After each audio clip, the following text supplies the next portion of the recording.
If you've ever worried about losing your iPhone data, your photos, messages, apps, or settings, then this video is for you. Today, I'll walk you through a complete step-by-step guide on how to back up your iPhone to your Mac.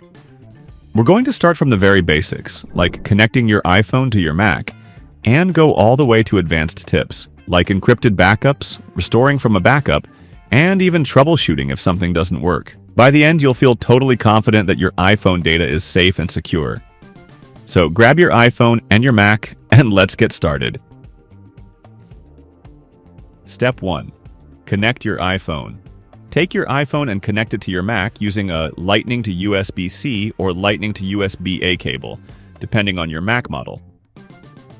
As soon as you plug in, your iPhone may ask, "Trust this computer?" Tap Trust, then enter your iPhone passcode. This is Apple's way of making sure your data isn't shared with an unknown computer. If you just bought a new Mac, you'll always see this prompt the first time you connect your iPhone. Step 2.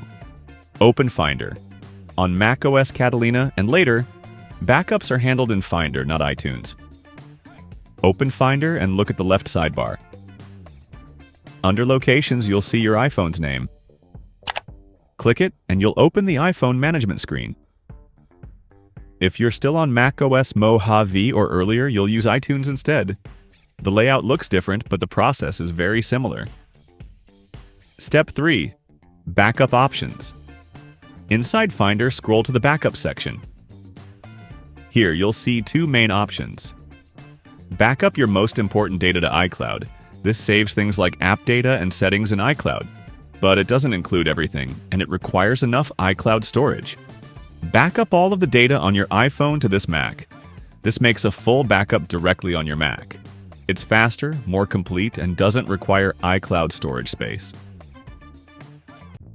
Tip: for a thorough backup, always choose backup all of the data on your iPhone to this Mac. Step 4. Encrypt Backup. Right below, you'll see an option, Encrypt Local Backup. If you check this box, your backup will also save health data, Wi-Fi settings, website passwords, and screen time settings. You'll need to create a password. Write this password down somewhere safe. If you forget it, you won't be able to restore from that encrypted backup. If you're upgrading to a new iPhone, using encrypted backups makes the transition much smoother since all your logins and health data transfer automatically. Step 5. Start the backup. Once you've chosen your settings, click Backup Now. You'll see a progress bar at the top of the Finder window. The first backup might take a while if you have lots of photos and videos. Later, backups will be faster. Tip: don't unplug your iPhone during the backup process. Step 6. Verify the backup. After it's done, look at the section called Latest Backup. It should show today's date and time. That's how you know it worked successfully. Step 7. Restore from a backup.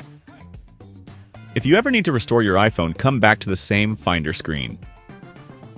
Click Restore Backup.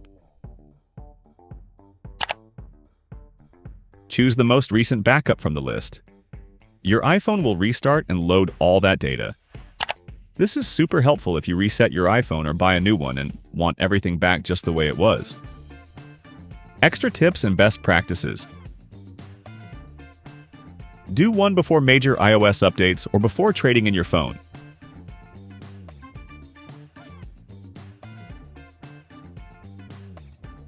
Backups are stored on your Mac's internal drive. To manage them, click Manage Backups in Finder and delete old ones. You can set Finder to show this iPhone when on Wi-Fi. This way, backups happen without plugging in your iPhone every time. If your iPhone doesn't show in Finder, try a different cable. Restart both your iPhone and Mac. Make sure macOS is updated. If you prefer wireless only, go to Settings.